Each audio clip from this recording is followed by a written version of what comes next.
L'autre jour, alors que je me baladais avec ma femme à la main et une cigarette à la bouche, un ami m'a dit jette-moi ça ruine ta santé, tu feras des économies. J'ai arrêté, hein, ça a été dur. Heureusement pour tenir, j'avais mes cigarettes. Le lendemain, j'ai appelé mon ami pour lui dire que j'avais pris une bonne résolution en suivant son conseil. Il m'a dit tu vois, on respire mieux. Et puis il m'a mis en garde, hein. Maintenant le plus dur c'est d'oublier cette saloperie. J'ai trouvé qu'il y allait un peu fort quand même, hein. Et puis il a ajouté, t'as remarqué qu'elle diminue la fréquence des rapports sexuels et qu'elle provoque un vieillissement prématuré?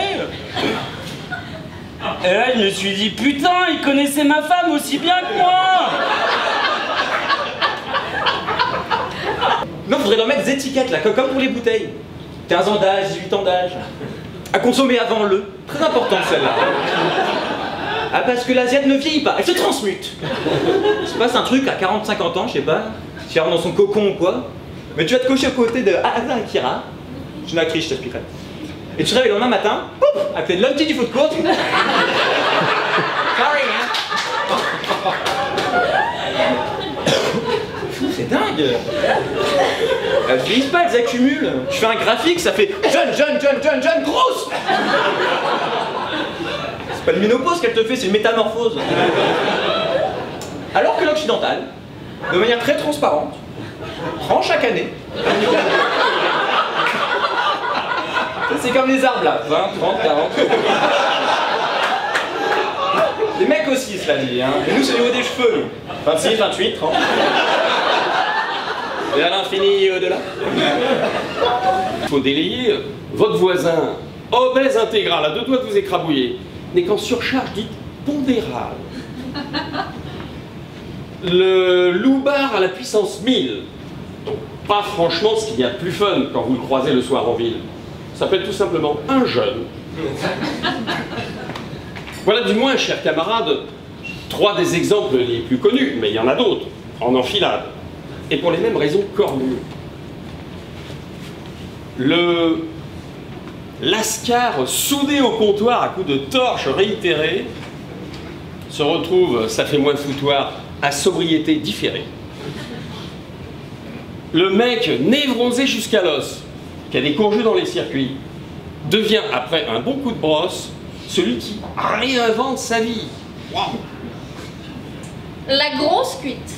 La big fat cuite qui nique la race de sa grand-mère.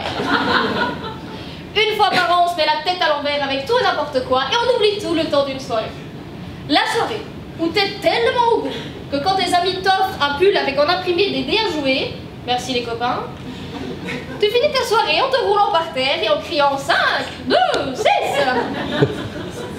Quand après avoir fumé l'équivalent d'un sapin de Noël, la plupart du temps dans un bang que tu as fabriqué toi-même avec une bouteille de coca et de paille, t'es tellement def que tu peux manger du gruyère trempé dans de la galette au chocolat et aimer ça.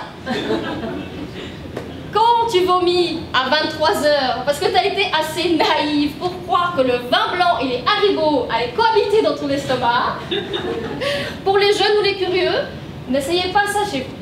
Même si oui, on peut rire de son vomi aux couleurs de l'arc-en-ciel, ça ne vaut pas le coup d'essayer. Voilà ce que j'attendais en rentrant chez moi cette nuit-là. Une bonne fête de jeunes cons. Mais dans jeunes cons, il y a jeunes. Et lentement, entre leurs 25 et 30 ans, mes amis avaient glissé vers la voie de la vieillesse.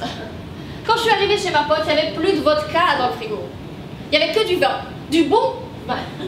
Parce que il n'y a rien à faire, quand le produit est bon, ça n'a rien à voir. Du coup, j'ai trouvé quelques possibilités de réponse la prochaine fois qu'un lourdeau m'aborde avec une phrase d'approche trop bidon.